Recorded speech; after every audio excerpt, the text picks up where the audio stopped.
Not that long ago, the Denver Nuggets were on what seemed like the verge of collapse. They had just fired their GM Calvin Booth and head coach Michael Malone. And Nikola Jokic, well, he was once again doing absolutely everything despite their depth issues. The Joker dragged his team through 7-game wars while playing 40+ minutes a night, but that wasn't enough. Good news is the new front office isn't messing around this offseason. Let's break down how they're making sure that another year of Jokic's prime isn't wasted. In just a few days, Denver traded MPJ, signed Cam Johnson, brought back Bruce Brown, added Tim Hardaway Jr., used their mid-level exception smartly, and finally got Jokic a backup center he might actually trust, Jonas Valanciunas. And I'm not just saying that because I'm Lithuanian. I have followed his entire career and I can confidently say this: he's built for a role like this. In the 2024-25 season, Denver had the worst bench scoring in the league at just 26.4 points per game. Their second unit had no identity, limited scoring and questionable structure. Even worse, the on-off numbers with Jokic were historically bad. When Jokic was on the court, Denver had a 129 offensive rating. When he sat, it dropped to 103. That's a swing of 26. For reference, the league average is around 115. That means they went from elite to barely watchable the moment Jokic sat down. This has been a running issue for years. We had DeAndre Jordan, Thomas Bryant, Zeke Naji. None of them could fill that backup role. They were either unplayable in the playoffs or just didn't fit what Denver needed. And what Denver needed wasn't a bouncy rim runner. It was someone who could stabilize the offense, keep the system in place, and give Jokic a breather without ruining those minutes. Enter Jonas. Even in a smaller role last season, split between the Wizards and Kings, Valanciunas averaged 10 points and 7 rebounds in just 20 minutes a game. He shot over 54% from the field, still punished switches, and quickly ranked as one of the most effective low post players per possession. His 0.8 points per post-up might not sound crazy, but for a backup big, that's reliable offense. Also, in the second half of his career, he has developed a three-pointer which doesn't allow opponent centers to drop too low, so he's a bit of a threat. More importantly, Jonas isn't one of those bigs that kills the ball movement. He knows very well how to operate within a structure.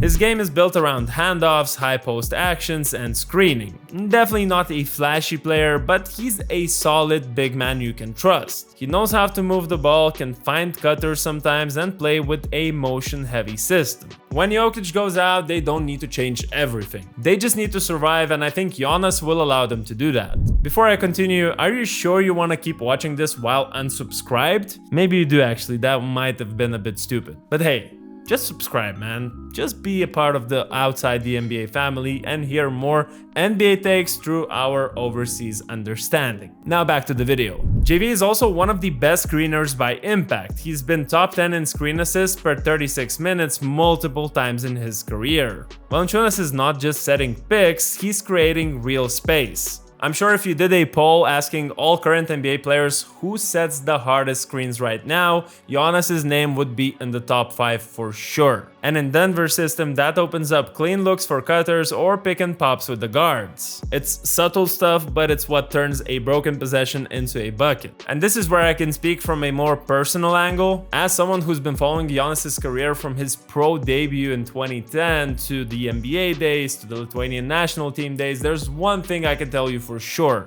There's a lot of pride in Jonas. From his youth days, he was winning, and that's all he wants to do: win and play meaningful minutes. This is a guy who's been disrespected multiple times. He was pushed out of Toronto just before their title run, underused in New Orleans, and pushed into a rookie shadow in Washington. But he never complains, at least publicly, and just works in the situation he's in. I visited him this past January, and let me tell you, the frustration of playing limited minutes for a tanking team was so obvious, even though he didn't want to show it. I mean, just look at how he was sitting on the bench while his team was absolutely dominated by the Bulls. So for this Denver team where they actually need his skills on the court and are striving to win, Jonas is a gem. You could see some similarities in how JV was a backup to Domantas Sabonis in Sacramento this year. Sabonis, who plays 35 minutes a night and is an offensive hub from the center spot. Actually, that Lithuanian tower duo had many summers together on the national team, and there were always the issues of spacing. Sure, both guys can hit an occasional three, but it's not something you rely on. That's why I think Jokic is without a doubt a better companion than Sabonis, especially seeing how much Jokic expanded his three-point game this past season. In fact, Jokic doubled his attempts and makes and managed to shoot at a career-high 41.7%. That means there might even be lineups where Giannis and Jokic actually share some minutes on short stretches, which is similar to the very successful Rockets' lineup of Şengün and Adams. Of course, defense is the weak spot.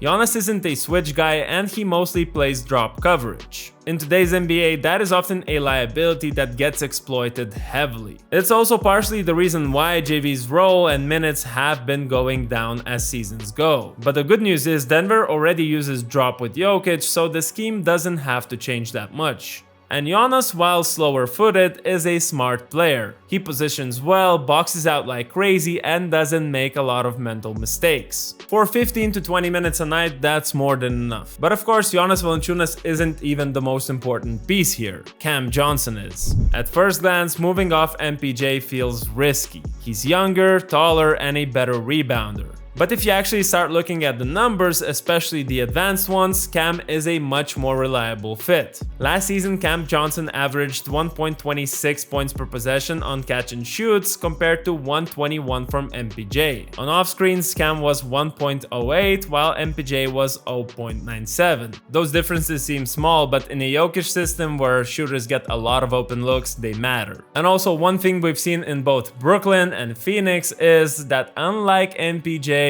Cam Johnson does not shrink in the playoffs. He moves without the ball, hits timely shots, and doesn't need 15 touches to be effective, which is crucial on a Jokic-led team. You want guys who don't break the rhythm when it matters most. Cam also defends better. He's more mobile on the perimeter, better at fighting through screens, and less prone to defensive lapses. I'm not saying he's an elite defender, but he doesn't have to be. He just needs to not be a target, and compared to MPJ, that's already an upgrade. There's also the money. MPJ was on a near max deal, and Cam is making about 21 million per year, so there's about a difference of 15 million. Those savings allowed Denver to do something they couldn't in years: build out the bench. Tim Hardaway Jr. is a microwave scorer. He's streaky, I know, but when he's on, he's actually deadly. Last season, he hit 63% of his open spot-up threes. Nah, that's not a typo, by the way. And for a second unit that struggled to generate and convert clean looks, that's a game changer. Bruce Brown, meanwhile, is the glue guy. He was a massive part of that Denver's 2023 championship team. He defends, runs the break, finishes in transition, and gives the Nuggets another ball handler. Getting him back on a minimum deal might be the steal of the summer. Suddenly, Denver's second unit has an identity. JV at the 5, THJ and Bruce Brown at the wings, then you got the young guys like Peyton Watson and Julian Strawther filling in the gaps. I think that group can actually hold leads and not just tread water or totally collapse like they did this season. And here's the bigger context: this is how championship teams are built now. Look at the Thunder, look at the Pacers. These are the teams that made it into the NBA Finals not because they had the most stars, but because they had the most complete rotations. Depth matters more than ever, and you can't afford to have 8 dead minutes every game because your MVP is sitting. That's how you lose a playoff series, and Denver finally learned that lesson. And to their credit, they fixed it fast, so props to the new front office. Actually, Josh Kroenke, you cooked here. Ben Tenzer and John Wallace came in and immediately reshaped the team. They dumped a max contract without giving up picks, they brought back a key piece in Bruce Brown, they balanced the books while adding talent. And they finally got a legit Jokic backup, something that the previous management never really managed to do. And what I love the most is that this front office actually understands timing, because Jokic is 30 right now. He has played more minutes than most centers his age. You have a 2 to 3 year window where the wear and tear starts to show, and you can't waste it by running him into the ground. Now he will not have to do everything himself. Of course, there's gonna be still a huge load, but at least now this offseason seems very promising, and I'm excited. But here's where I would like to see what you think. Did Denver just solve their biggest issue? And is Jonas Valanciunas the right guy for this backup role. Also, do you think this new look Nuggets team is ready to make another title run next year? Drop those thoughts in the comments below. As always, don't forget to hit the like button if you enjoyed this video and subscribe for more NBA takes through an overseas lens.